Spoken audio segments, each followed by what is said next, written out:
So when creating behavioral change, obviously CHWs have great intentions, but sometimes intent and impact are two different things, and it really could really do more harm than good when CHWs do the wrong things when trying to create behavioral change. So there's some common mistakes in behavioral change efforts. And some of those common mistakes that can be made is relying on information alone. So just educating does not always work. Giving unsolicited advice without assessing readiness, blaming clients for lack of change, and ignoring the need for accountability and support systems. And so this is a short list. There's many other common mistakes that potentially could take place, but let's start here.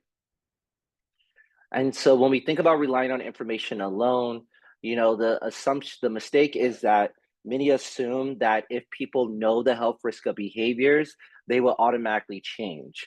And we have to understand that information alone does not motivate people to do changes. Think about how much information that you know. You know that you shouldn't be eating chips, soda. You should be walking, on a daily basis, etc. You learned all those things in your health class, but yet how many of you are actually practicing that, right? So you have all this information, but do you actually utilize it? Are you actually doing it? So think about the client too. Just providing information to the client is not good enough. So a consequence of just relying on information alone, you get low behavioral adoption. So meaning that clients may understand the information, but lack the motivation to actually act. Resistance or disengagement. So clients may feel overwhelmed or disregard advice if they don't feel connected to if the advice isn't really connected to their experience. Health disparities persist as well. So, even though clients understand or have taken in the information, been given the information, do they truly understand it? Health literacy is important. Do they really understand the information that is being presented to them? And then the information that is presented to them, does it really work for their current situation? Remember, there's systemic barriers. So all the information that is provided, the client may not be able to apply it directly. And then when we look at how CHWs can overcome this, is use motivational interviewing instead of just providing facts. Really try and talk them through what it may look like if they were to actually, what it may look like if they're actually to, what it may look like if they're actually to start practicing this behavior, right? What might be the perceived barriers of it? How do they feel comfortable doing this? Does this seem like something that they're willing to do, right? Also, too, asking open-ended questions to explore personal reasons for change. So, what do you think will improve your health? Use storytelling and real-life examples to make information relatable. Remember, we don't want to self-disclose. What we want to do is to provide solutions based on maybe what other clients have done or talking in third person by sharing stories about how this actually could work. And it also offer practical, achievable steps instead of overwhelming individuals with too much information. So break it down into parts, chunk it. Instead of saying you got to do this, to be like, okay, well, let's start here. Let's start here. You're trying to lose weight. Instead of saying let's go to the gym 6 days a week, etc., let's think back to that trans-theoretical model and let's break it down into steps. Right. First step, just go walk into a gym. Just go look at a gym. Just go walk in. Just go look at it, observe, see if you like the vibe, see if you like the energy. Just go in and just walk in. Next time you go to the gym, start with just one workout. Just do one thing. Walk on a treadmill, just something very light, something very easy. And then as time goes on, let's build on that, right? So really breaking it down into achievable steps for them to change their behavior. So some example is instead of saying you should stop drinking soda because it's unhealthy, a CHWQ asks, what do you like about soda? What alternatives might work for you? Another common mistake is giving unsolicited advice while assessing readiness. So CHWs may jump into giving advice before a client is mentally or emotionally ready to change. This can lead to resistance, frustration, and disengagement.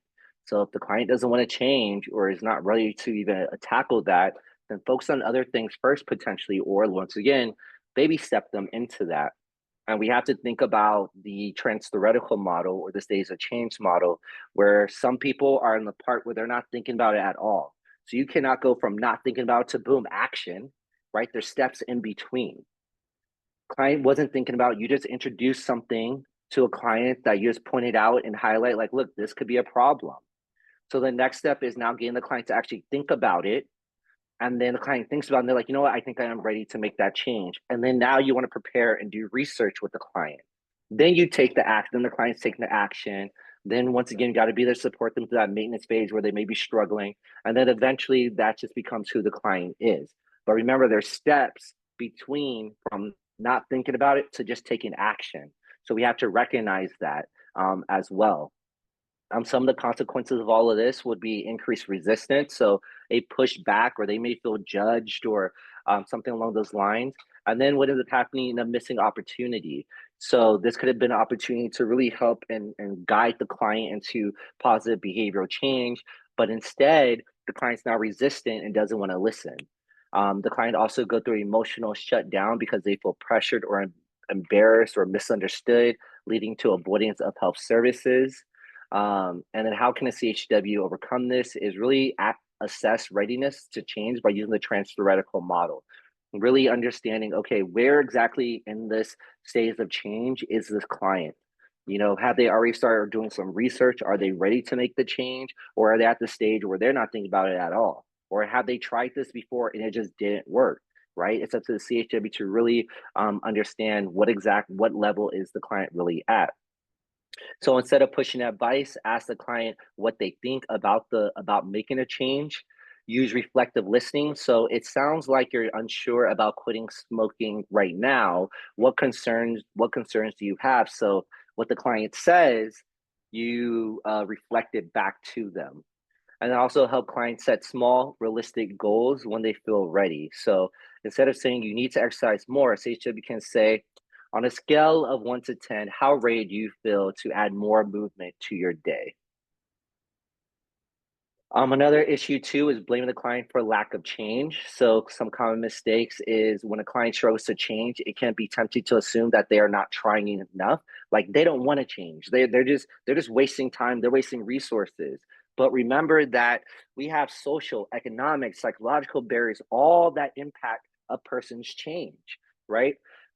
Behavior is a response to the internal, external environment. So internally the client may be ready and want to change, but maybe something's going on externally that the client has no control over, and their behavior is a response to that external. So until we can identify and provide potential solutions for that external, the client's behavior may or may not change. And what this could end up leading to is damaging the trust of the client, CHW and client relationship, and also discourage the client from seeking help. So once again, consequences are loss of trust, emotional harm, and health inequities may worsen. So systemic barriers may be ignored, leaving social determinants of health unaddressed. And then how do we overcome it? Practice cultural humility. So recognize that personal choices are shaped by circumstances. Identifying barriers rather than placing blame. So what challenges are making it difficult for you? Provide support and encouragement rather than judgment. Advocate for structural change, so like better access to healthy foods, safer places to exercise. So offer some alternatives to not just advocating, but you also could be like, okay, if this is unsafe, then maybe you can do this instead. So example is you need to get healthier, you're not trying hard enough, right? So instead of saying that, a CHW can say, what challenges make it hard to eat healthy? Let's find some solution. And then also ignoring the need for accountability and support. So one of the mistakes is behavior change doesn't happen in isolation. So people need ongoing encouragement and accountability. So that cues the action, right? That social support, birds of a feather flock together, providing support for individuals to make change. So without social support, regular check-ins and goal tracking, the motivation may fade. And so some of the consequences is you get short term change and not long term success. Might have low motivation from the client, and then there's also a risk of higher relapse rates, right? Slipping back to old habits. So in order to overcome that, help clients find a support system, right? Tell them, do you have any friends, family, etc., that can help you along your journey? Use follow up to check on their progress and adjust plans. Also encourage peer support or accountability partners, and then celebrate the small wins, right? So keep them highly motivated. Oh, wow, and they were like, yeah, I try to go I set a goal of going to the gym 3 times this week. I only went to the gym 1 time. Oh, well, you made it to the gym 1 time. Now that's good. Something's better than nothing. Encourage them, keep them motivated. And then so instead of saying you should walk 30 minutes a day, a CHW might suggest would a walking buddy or a daily check-in help you stay on track?